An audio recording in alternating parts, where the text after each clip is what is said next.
First, let me tell you how pleased I am, the people of Maryland, that we are now in the process of ending this government shutdown. The government shutdown does not benefit anyone. It certainly doesn't benefit the federal workers who live in Maryland and the federal workers around the nation. The uncertainty that a shutdown brings, those that are exempted are asked to work without knowing when they would get a paycheck. Those that are on furlough don't know whether they'll ever get a paycheck or not. It's not in the interest of our federal workforce. It's certainly not in the interest of federal contractors who depend upon contracts that have been put on suspension. It's not in the interest of the public who depend upon governmental services, and it ends up costing taxpayers more money. So, Mr. President, I'm pleased to see that we're on path to end this shutdown, to get government back up and a path forward. I also am pleased that we've at least accelerated by 2 weeks the deadline for getting a budget done. Many of us have expressed major concern about continuing to operate under a continuing resolution. That makes no sense. We heard from the Department of Defense that they cannot keep our country safe on continuing resolutions.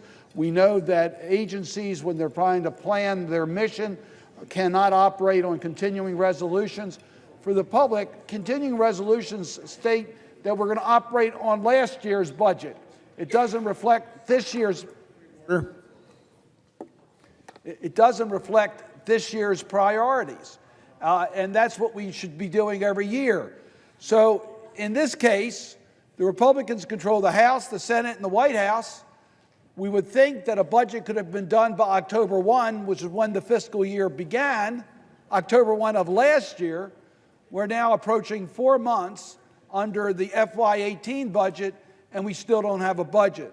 So one of the parts that I am pleased about as we move forward, we've had real, I think, positive discussions that by the February the 8th date, it's realistic to expect that we're going to be able to enact budget numbers so that the Appropriations Committee can recommend to the full chamber and we can pass appropriation bills or a cromnibus or an omnibus that will allow our agencies to have full-year appropriations, or I should say the remainder of this year's appropriations.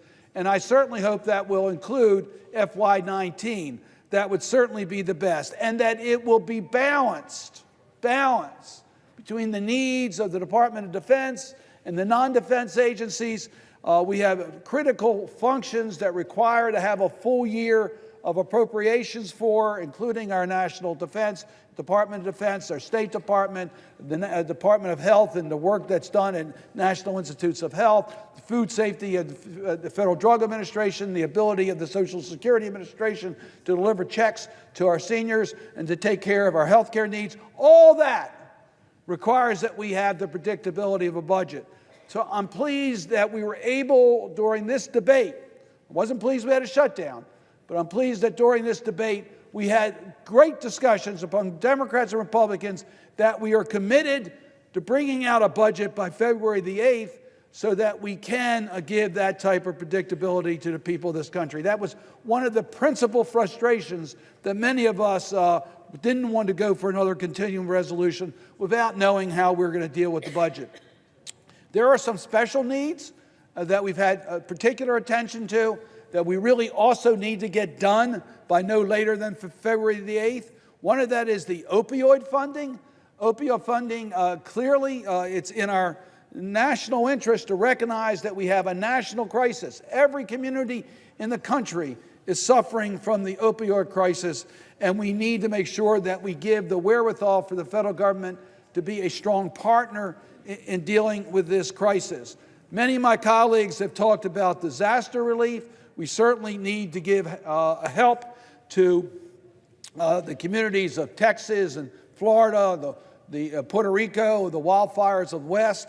We know that we got to get that done now. We can't wait another month. Let us make sure that by no later than February the 8th, we've also dealt with that issue. I'm pleased in the legislation that we're considering now that we will deal with the Children's Health Insurance Program. I wish it was permanent. Rather than putting another deadline on the program, we should try to make this permanent. It's been bipartisan success program in all of our states, and the Children's Health Insurance Program needs further attention for permanency. However, the legislation that we're in the process of passing does not deal with community health centers. We know that most of our children, parents that are using the CHIP program are going to be using health centers. We need to extend the programs for our health centers. There are a lot of extenders out there, Mr. President, we need to act on. Just to mention one, the one that I've been interested in and have authored legislation deals with the therapy caps. Therapy caps mean that those who have the most serious needs for therapy services, those suffering from stroke, those type of injuries, are not able to get the full services, or at least threatened not able to get the full services because of a therapy cap. We've extended it ever since we put it into law. It should never have been put into law, the caps, but we also need to pay attention to it in this budget debate, and that also needs to be dealt with by February the 8th. My colleagues, we brought up the serious pension issues that affect the workers in this country. That needs to be addressed. So there's reason to say that I'm pleased that the government's back up, or will be back up shortly, but we really need to negotiate and not operate under continuing resolutions. I think the amount of spotlight that's been put on these issues, we have a much better chance to get to these budget issues resolved through appropriations or a cromnibus or an omnibus rather than another continuing resolution. And then, Mr. President, there is the issue of the Dreamers that I have talked about numerous times on the floor of the United States Senate. The Dreamer issue is urgent. It's urgent. Many Dreamers' lives have already been affected, and their lives have been changed as a result of President Trump's announcement last September, putting a 6-month time limit on when the Dreamers would be subject to deportation. That deadline occurs early March, but in the meantime, those that are up for renewal of status, there's been uncertainty as to whether they will be able to continue to reside here in America, that they'll be able to continue to have a driver's license or work.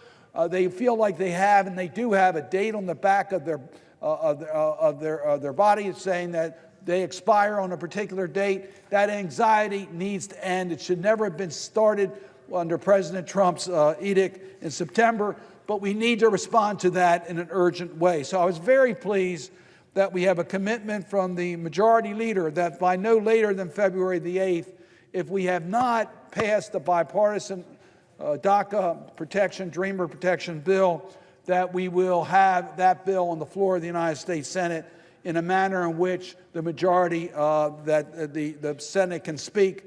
And I'm very confident that the compromise that have been negotiated with Senator Graham and Senator Durbin, we will be able to pass that bill that would protect the Dreamers. Yes, it does. What it does is it allows the Dreamer status to maintain and puts them in a pathway so they can have permanent citizenship here in the United States, and they know that their future is America. After all, it's the only country that most know. So that is certainly a very encouraging sign. I was also very pleased to hear in the negotiations that took place that legislation would also provide the protection for those that are here in temporary protective status. President Trump, in some of the cases, has extended dates and said this is the last extension that could expire within the next 18 months. In some cases, he's deferred making that decision for some countries. What we know about those in temporary protective status, they're very similar to the Dreamers, that many know no country but the United States as their home, and it's important that we protect their status here in the United States and provide them a pathway for permanency and citizenship here in the United States. They are part of America, and they are part of our economy. In the meantime, Mr. President, I would hope that there would be a consensus here and support from the White House that the enforcement procedures that are being used against the immigrant community is mindful of the efforts being made here to provide them a permanent status, and that the priorities on enforcement that we've heard mentioned many times, which quite frankly are very confusing to the immigrant community, that those priorities would not aim at those that are going to be protected under the legislation that we will be considering in the next few weeks. So, Mr. President, we all are pleased that we are now able to move forward to keep government open, that we have a commitment to deal with the budget of our country by February the 8th and the Dreamer issue by that date, that we've made real progress. As Senator Durbin observed, and I must tell you, I think each of us did also, that during this very difficult time, the conversations that we've had among our colleagues on both sides of the aisle have been very encouraging. I think the members of this body want to return to the great traditions of the United States Senate, where we listen to each other, where we work together, where we compromise, and we're able to come to successful completion of our work. Too much work virtually no work has been done, but too much is on the table right now that needs to get finished. And let us take advantage of these next few weeks to show the American people that indeed we will work together in the best interest of our country, putting partisan politics aside, dealing with our budget issues, dealing with our immigration issues, dealing with our health care issues, dealing with our pension issues. We can do the people's work. Let's get that done, and let's start right now in getting that work completed. With that, Mr. President, I would suggest the absence of a quorum.